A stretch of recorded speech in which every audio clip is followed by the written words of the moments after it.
All right, so welcome to our first unit that's going to have a test on it, and that is on solving two-step equations.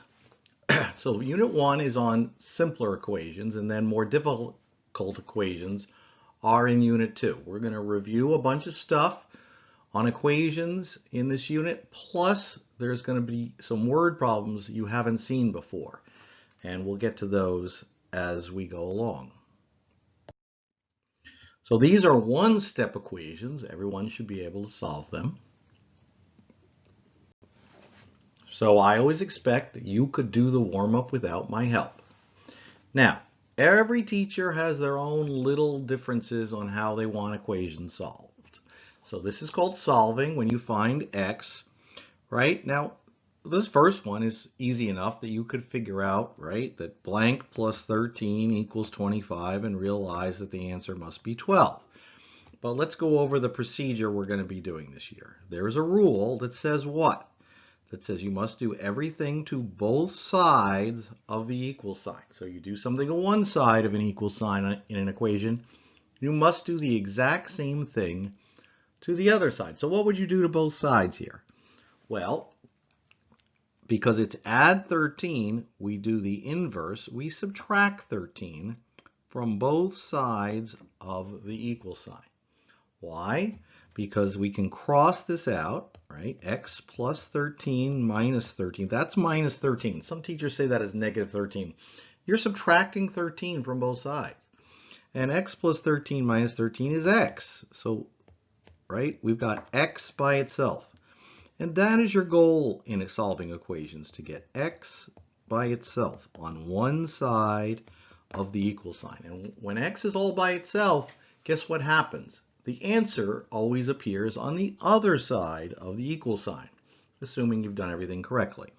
Now, some teachers have this big long line here. I'm not into that, and you'll see why, because this year we have 8 9-step equations. These are one steps, right? So you don't want to be doing all these big long lines on your paper, all right? So, right, we're subtracting 25 minus 13. So I'm putting a line there, just like I would do in first and second grade, to subtract 25 minus 13.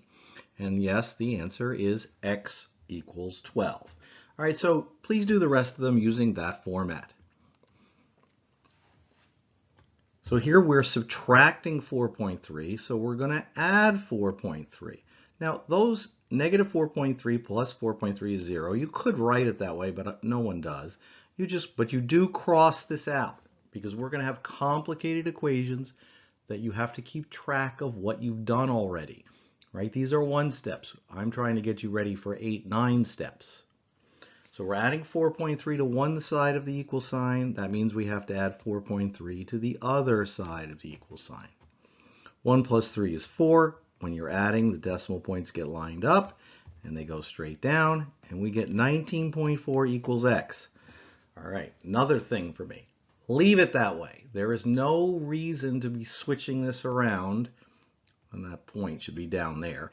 Like, right, some teachers have you switch this around, like that's more better. It's not, all right? The two sides of an equal sign are the same. So you can write x equals 19.4, or you can write 19.4 equals x. Same difference, same thing.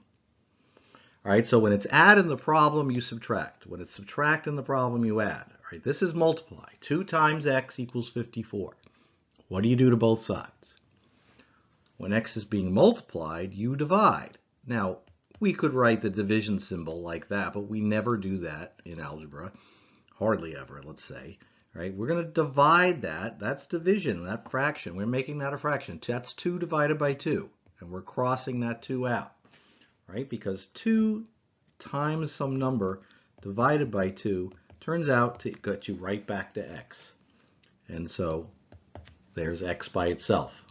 So we divided one side of the equation by 2. That means we need to divide the other side of the equal sign by 2.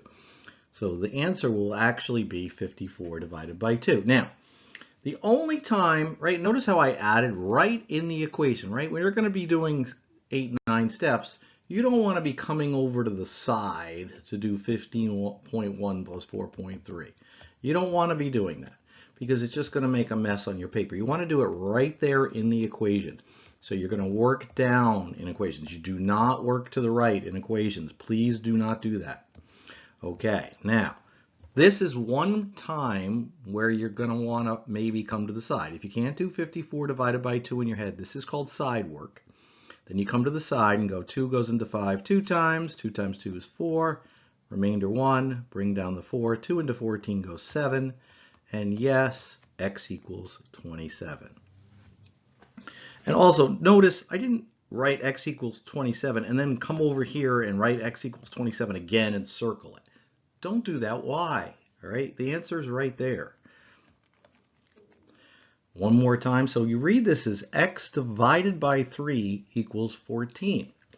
So if x is being divided, now we're going to multiply. Now I'm going to put the multiplication dot. Why? Because if I write 3x times x like that, that's sort of awkward, isn't it? So I'm going to use the multiple. I'm not just going to put a 3 there. I'm going to write that I'm multiplying. And then we're going to cross that out. It turns out that x divided by 3 times 3 equals x. Yeah, take any number with a calculator, divide it by 3 and multiply it by 3. You'll get right back where you started. So we get x by itself. That means we're going to multiply the other side by 3. Now on this side, you could use the multiplication dot, but I tend to actually use the x over here. Why? Because you have decimals sometimes in problems. So over here, I tend to use the times symbol, but it's up to you. 14 times 3, 42, and the only number x could be is 42, right? Now, some teachers have you, if you were in Miss Yamasaki's class right now, you would all be sitting there going, okay, now we have to check our work. 42 divided by 3 equals 14 and check. And she makes you write that. I do not make you write that. I don't, yeah, on a test, that's a good idea. But when you're doing hundreds of problems in class, I'm not a fan. But please understand, these numbers, these solutions they're called, are the only numbers that would make these equations true. There is no other number that you can put where x is, and it will all work out. Okay, so those were 1 steps. We're going to be doing 2 steps. And so let's get started with that. So you're taking the notes, right? You got to know what a variable is. More importantly, the single most important vocabulary word of the year is coefficient. If you don't know what a coefficient is, you're going to be lost many days of the year. Learn what a coefficient is right now. The other 2 numbers in the problem are called constants. All right, so I want you to look at this. This is a 2-step equation, and I want you to underline the coefficient. The coefficient is the number that is multiplying x. That's multiplying whatever variable is in there. So what's the coefficient? The coefficient is 3. It's 3 times x. So we're underlining the coefficient. X is not part of the coefficient. So let's label all this. That's called the that's called the coefficient. I almost said that wrong. So that's called the coefficient.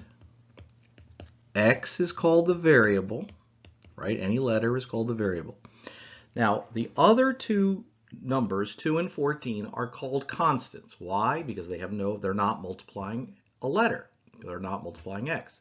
So they're both constants. I want you to circle the one that's on the same side of the equal sign that x is on. Well, hopefully everyone here is circling 2, right? You don't circle the plus sign, just circle 2.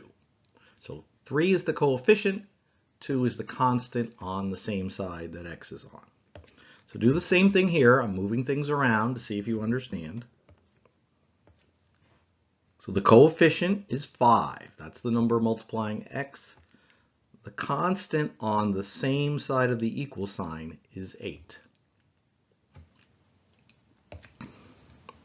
Underline the coefficient, circle the constant on the same side. So the coefficient, once again, is now negative is part of it. The coefficient here is -7 because -7 is multiplying x. And the constant is 2. Last one. The coefficient here is 1/2. Fractions can multiply variables. And the constant on the same side is 6.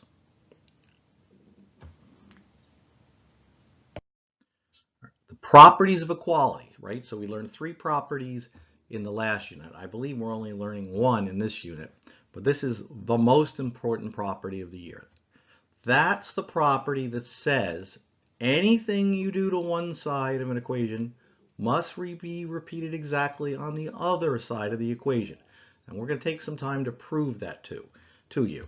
Now, I call these the properties of equality. If you open your textbook, all right, it is written 4 times. There's an addition version, a subtraction version, a multiplication version, and a division version.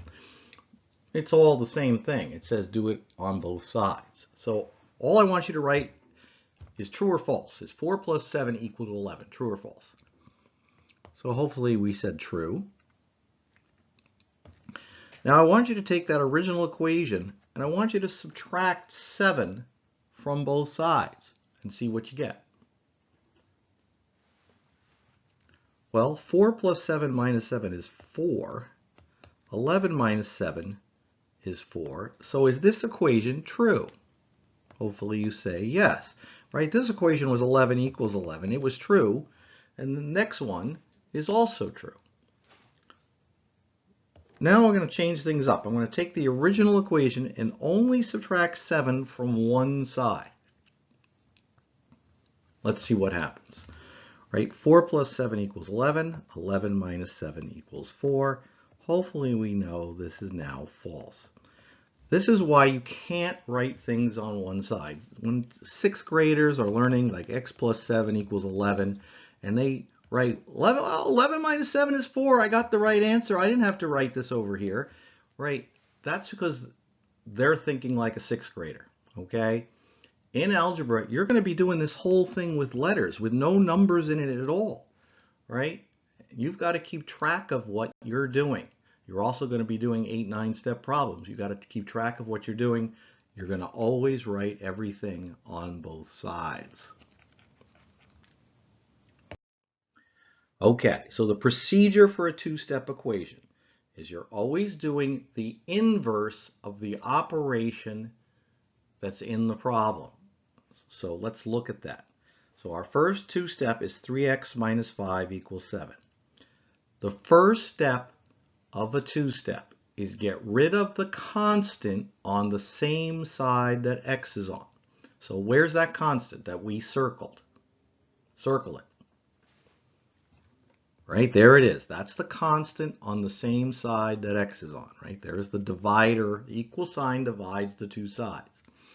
So to get rid of, now that's a minus 5. So how are we going to get rid of it? We're going to get rid of it by adding 5 and cross it out. Don't forget to cross it out. So if we do that on one side of the equal sign, we do it on the other side of the equal sign as well. Now on the left side, we've got 3x minus 5 plus 5. We added 5. And it turns out 3x minus 5 plus 5 is 3x. We have 3x left on that side. On the other side, we're going to put a little bar here because we're adding like we are in 1st grade. 7 plus 5 equals 12.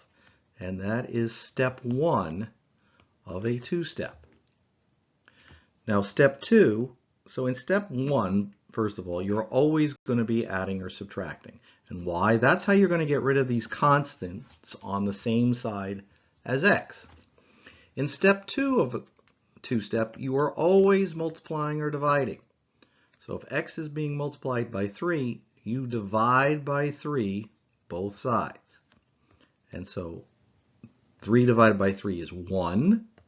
1 times x, well, what's 1 times x? It's x. We got x by itself. That's what our goal is.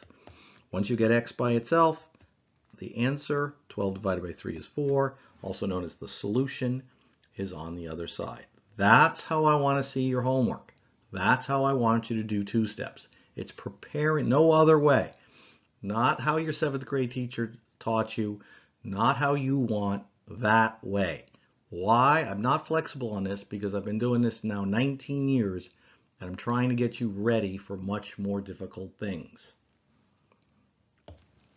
So try this one, get rid of the constant on the same side that x is on. Well, that's 1, right? And so we're trying to get rid of positive 1 here. So we have to subtract 1 and cross it out. If we do it there, then we have to go to the other side of the equal sign and subtract 1 from that side. We now have an equation that's 28 equals 4x. We've done step 1. Now we have to get rid of that 4, the coefficient. So we're getting rid of the coefficient in step 2. Since 4 is multiplying x, we're going to divide both sides by 4. I'm not just putting a 4 there, I'm dividing by 4. That's why I'm writing that bar. 4 divided by 4 is 1. 1 times x is x. Divide by 4 on one side, divide by 4 on the other side, and we get 7 equals x. And we can leave it that way. You don't need to switch it around. Both sides of an equation are equivalent. And that 7 is the only number that could have gone in the original spot for x and made the equation true. And that's called the solution. The only number that could have gone in 29 equals 4x plus 1 is 7. Try this one.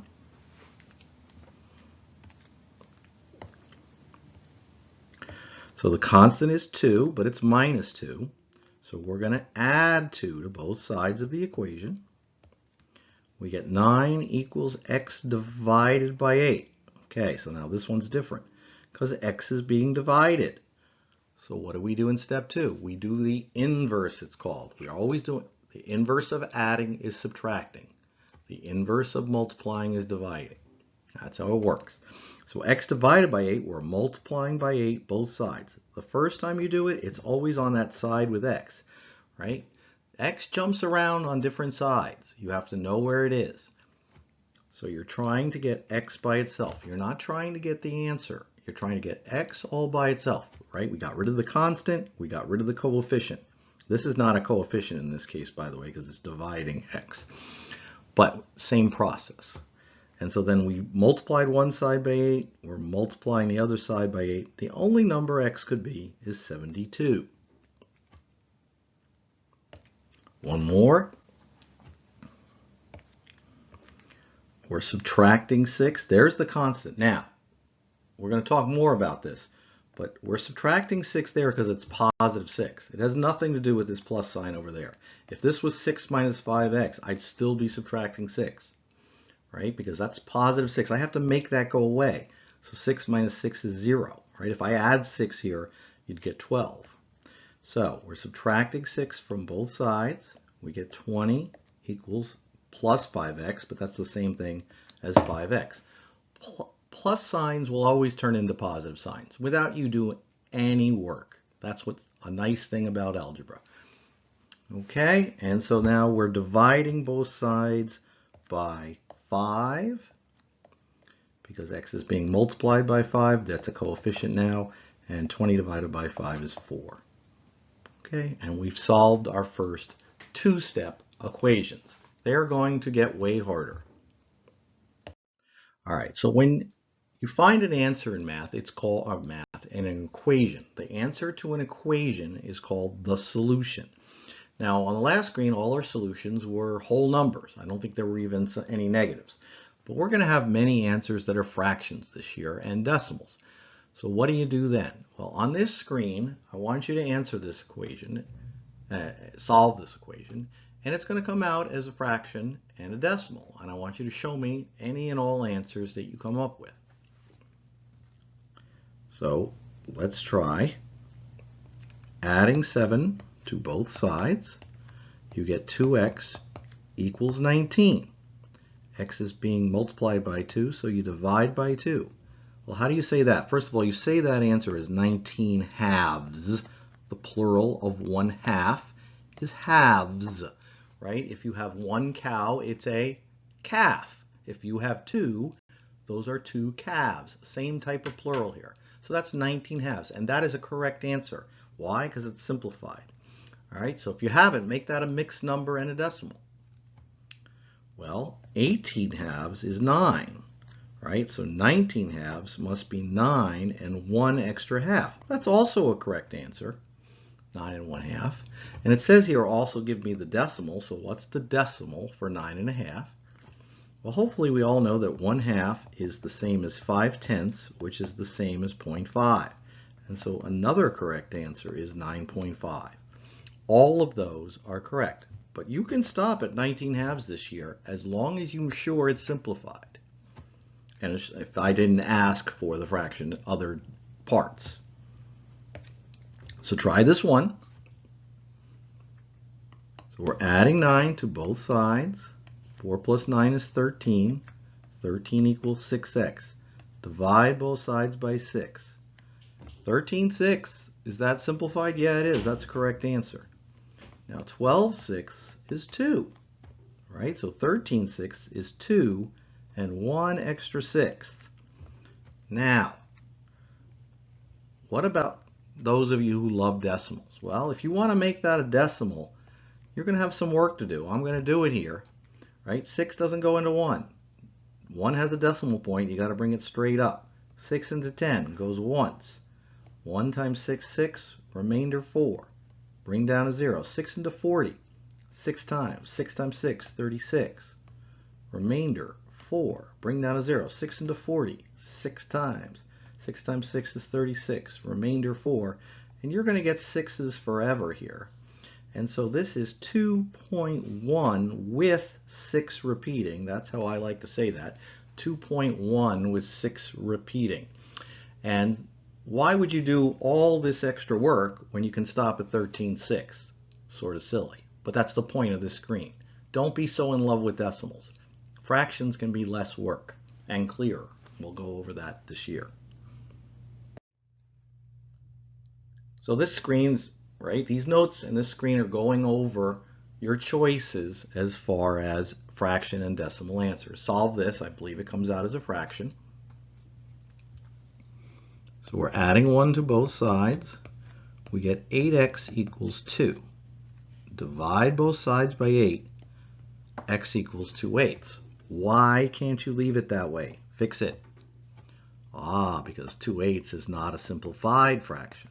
So you have to put 1/4. Right? And I would stop there. Could you go to the trouble of saying, oh, I know that 1/4 is 25 hundredths. Therefore, it's 0.25. Yeah, you could go to that trouble, but you don't need to unless I ask you to. Next one. Subtract 9 from both sides. 10 equals 4x. Divide both sides by 4. So x equals 10/4. 10/4 is no good, right? We got to simplify our fraction. Divide top and bottom by 2. We get 5 halves. That's how you say that. So we get 5 halves, and you could stop right there at 5 halves. But 5 halves is also 2.5, which is also 2.5.